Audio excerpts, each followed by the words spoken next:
Social মিডিয়াতে দেখতে পাচ্ছি অনেক টুম্পা, রুম্পা, টিন্না, মিন্না, রিনা, সীমা, সুইটি সব এসে ওপেনলি ভাবে মমতা বন্দ্যোপাধ্যায়কে খিস্তে দিচ্ছে। আগে তোর নামটা বল না, তারপরে মিনা, টিনা, জিনা তাদের নাম বলিস। আমি একটা কথা বলি সেই চিত্রে, না না না, তোমাদের ভাষায় খিস্তে দেব না।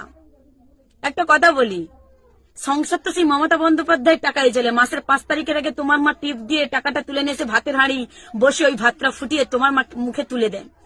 আর তারপরে তুমি সোশ্যাল মিডিয়ায় মমতা বন্দ্যোপাধ্যায়কে গালিগালাজ করছো। আসলে দোষটা তোমার নয়, সঠিক শিক্ষার অভাব। হয় রে, তুই ঠিকই কইছিস। এই মমতা ব্যানার্জির প্রকল্প দেয় বলে এই বাতের আড়িটা উনুনি ওঠে, বুঝলি? বাতের আড়িটা উনুনি ওঠে, তাতে করে 2-3 দিন খাতি পারি। আর এই মমতা ব্যানার্জি যখন প্রকল্প দিত না তখন বাতের আড়িও উঠতো না, মাসে 30 দিনই খাতি পারতাম। আর এখন ওই টাহা পাই বলে বাতের আড়ি উনুনে ওঠে, এই মাসে 2 দিন খাতি পাই, বুঝছিস? আর বাকি 28 দিন খাতি পাই না। কারণ আগে প্রকল্প ছিল না কিন্তু কাজ বাজ ছিল, আর এখন ওই প্রকল্পর গাপানে কাজ বাজ নাই। এখন ওই মাসে 2 দিন ওই যা দেয় প্রকল্পে, যে টাকা দেয় ও 2-3 দিনের বেশি চলে না, ওই 2-3 দিনই খাতি পাই।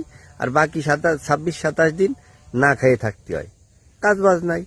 আর ওই যে সঠিক শিক্ষার অভাবটা বললি তো, তুই একটু তোর কমেন্ট সেকশনে গিয়ে দেখিস, পশ্চিমবঙ্গে যদি সঠিক শিক্ষার অভাব কোনো ব্যক্তির থেকে থাকে সেটা হলো তুই। আর একটা কথা আমি বলবো, যে তোকে জন্ম দিয়ে তোর মা বাবা যে কত বড় ভুল করেছে তারা এখন হাড়ে নাড়ে টের পাচ্ছে। কারণ তুই একমাত্র সন্তান যে তার বাবা মাকে এত বিশ্রী বিশ্রী ভাষায় গালাগালি খাওয়াচ্ছিস। পশ্চিমবঙ্গে তুই একমাত্র, মানে কি বলবো, আমার ভাষায় তোকে কুলঙ্গার সন্তানই বলা যায়। তোর মতো সন্তান হওয়ার থেকে না হওয়া অনেক ভালো। যে সন্তানের জন্যে মা বাবার গালি খাতি হয়, সেই সন্তান হওয়ার থেকে না হওয়া অনেক ভালো, বুঝছিস?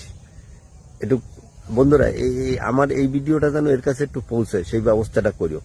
খানকি মাগি, তুই কি জানিস 1 কেজি চালের দাম কত? আর ওই যে 1500 টাকা, 1500 টাকা না রে, ওটা 1700 টাকা। আর কেউ পাচ্ছে 1000 টাকা। তাই সেটাই বলছি, আগে সব কিছু ভালোভাবে জেনে নিয়ে তারপরে কর।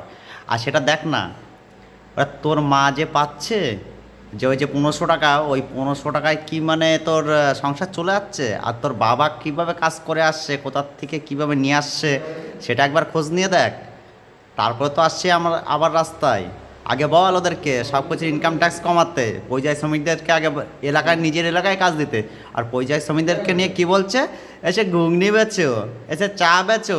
আরে বাঞ্চোদরা, ঘুগনি বেচবো, চা বেচবো, চালাচ্ছে চায়ের দোকানদার এখন যারা দিয়ে রেখেছে তাদেরকে জিজ্ঞাসা করে দেখ তাদের ভাতের হাঁড়ি চলছে কি চলছে না। আবার আমরা গিয়ে যদি বসি আবার পাশে, তখন কি হয়? আমরা বিদেশে কাজ করি, বিদেশে কাজ করে না আমরা নিজের দেশকে উন্নত করি, নিজের দেশকে উন্নত করি বিদেশে কাজ করে। সেটা মাথায় রাখিস সেটা সবসময়।